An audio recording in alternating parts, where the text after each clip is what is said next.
Thank you. And here we have the First Crusades tribute statue. So this statue represents the three major groups that suffered from this conflict. The Crusaders, which were the Christians, the Muslims, and the Jewish defenders. This represents the Muslims because it is their symbol, the crescent and the star. If you turn it over, you can see that it has the Christian symbol, the cross. And if you turn it over, you can see the Jewish symbol, the Star of David. Thank you. And on to Mr. Fisher. Thank you for that excellent presentation about that artwork. Now I'm going to be telling you about a museum we've been planning. In memory of the conflict between Christianity and Islam for the Holy City, we are officially opening the First Crusade Museum and Memorial in Jerusalem, KWESDA. This new addition to our city will have exhibits and artifacts from the First Crusades open to the general public, so people can truly understand this sad event in history.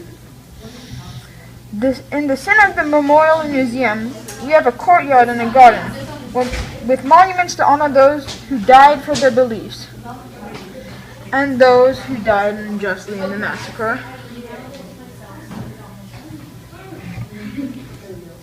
The museum features three various holy symbols representing the religious involved in the conflict who believed Jerusalem was the holy city. The Star of David representing the Jews who were treated with prejudice and murdered without reason by the Crusaders.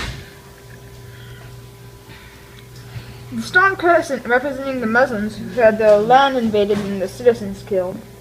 And the Cross representing the Christians who similarly had been invaded before the Crusades and marched in defense of the land. The three statues face towards the garden, therefore towards one another. This represents the hope of peace and cooperation between the three religions in the future. For this reason, we call the garden the Peace Garden. And we ask you to remain silent in it. What's the U.S. Alright, now I'm going to share you a wonderful poem. The holy city, held by three rivals, three enemies. The day soon would come when the tensions, fueled by hate, would snap. Warfare would fall upon Jerusalem. Islam was the first between his rivals to secure the city for his own. Yet he advanced into his enemies' other lands and sealed off Jerusalem to all. The area of Christianity had been broken, and its followers marched in defense. They would reclaim their stolen territory and take the holy city for their own. No mercy was shown, no man was spared, and the streets ran red. Innocents were murdered, surrendered leaders fell, all to satisfy the hate. Or Judaism lasted free, caught in between. No offense had he done, yet his people were massacred for no reason but prejudice.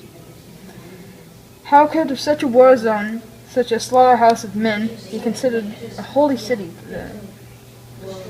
Their faith was strong, their convictions unyielding, and the tolerance thin. But today we have a chance to learn from this unfortunate past. Have peace with your fellow neighbor, no matter his beliefs, and thus preventing distant history. Alright, now on to our next person. Thank you. Our mural shows two swords that make a cross, and this is because the early Christians were typically violent people who fought for their religion. This is the Muslim mosque. We did that because they were very religious people, and that was a big part of their lifestyle. Okay, so on the Muslim side, down here, there's citizens moving out of the city because the war caused them to move out because the Christians came in and took their Jerusalem. And then up here is a ship that showed that they traded a lot before they were kicked out. And then over here showed that they farmed, and that was a part of their main lifestyle. And then down here shows feudalism. It shows the king, the priest, or the religious powers, the general population, and then the peasants. And here shows a pope.